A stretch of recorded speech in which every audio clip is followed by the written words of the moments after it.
Hey, what's up guys? Today I'm just going to show you my method for kickstarting a WR450. This bike is a 2003. I used to have a 2003 YZ450.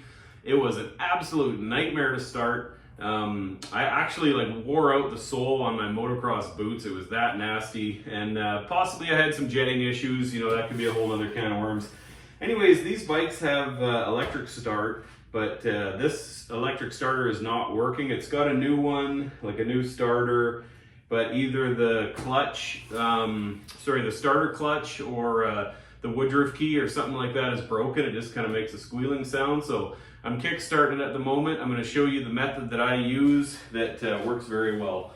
So we go choke on, fuel petcock on, ignition button, master power button, whatever you want to call it, on. Then we will go 2 cracks of the throttle, 1, 2, clutch in, and then I'm just going to gently push on the Kickstarter until I feel some resistance. Bam, there we go. So I've owned this bike for just a short amount of time. I've definitely had times where I was sitting there kicking and kicking and kicking and it just wasn't going.